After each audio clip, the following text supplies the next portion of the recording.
தனது கடைசி படம் என 69வது படத்தை அறிவித்துள்ள விஜய் அப்படத்திற்காக பெற்றுள்ள சம்பளம் திரைத்துறையை வாய்ப்பிழக்க செய்துள்ளது. இதுகுறித்து பார்க்கலாம் விரிவாக. தமிழக வெற்றிக் கழகம் என்ற கட்சி தொடங்கி அரசியலில் களமிறங்கி பரபரப்பாக செயல்பட்டு வரும் விஜய் தனது திரை வாழ்க்கைக்கு முற்றுப்புள்ளி வைக்க ஆயத்தமாகி வருகிறார்.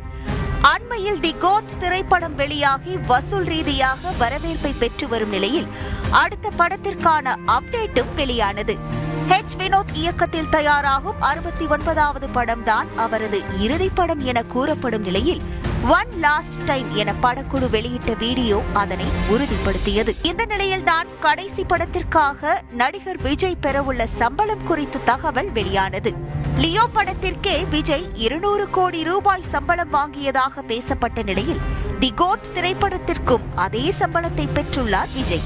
இதனை நேர்காணல் ஒன்றில் தயாரிப்பாளர் அர்ச்சனா கல்பாத்தி உறுதி செய்திருந்ததும் குறிப்பிடத்தக்கது. இந்த நிலையில் கடைசி படமான 69வது படத்திற்கு விஜய் 275 கோடி சம்பளம் பெறுகிறாராம்.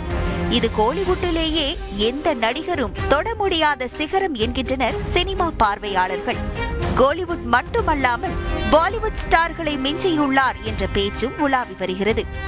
ஆம், பாலிவுட் ஸ்டாரான ஷாருக் கான் ஒரு படத்திற்கு 250 கோடி ரூபாய் சம்பளம் பெறும் சூழலில் அவரையே ஓவர்டேக் செய்துள்ளாராம் விஜய். இதன் மூலம் இந்திய திரைத்துறையில் அதிக சம்பளம் பெறும் நடிகர்கள் பட்டியலில் டாப்பில் உள்ளார் அவர். இது மட்டுமில்லாமல் அவெஞ்சர்ஸில் அயன்மேன் கதாபாத்திரத்தில் நடித்த ஹாலிவுட் பிரபலம் ராபர்ட் டவுனே அவெஞ்சர்ஸில் நடிக்க 180 கோடியே சம்பளம் பெற்ற சூழலில் அதனையும் தாண்டியுள்ளது விஜயின் சம்பளம் என்றும் பேசப்படுகிறது. ஆனால் இது குறித்து விஜய் தரப்பிலோ தயாரிப்பு நிறுவனம் தரப்பிலோ எவ்வித அதிகாரப்பூர்வ அறிவிப்பும் வெளியாகாத நிலையில் விஜயின் சம்பளம் குறித்த பேச்சுதான் சினிமா வட்டாரங்களில் ஹாட் டாபிக் ஆகியுள்ளது.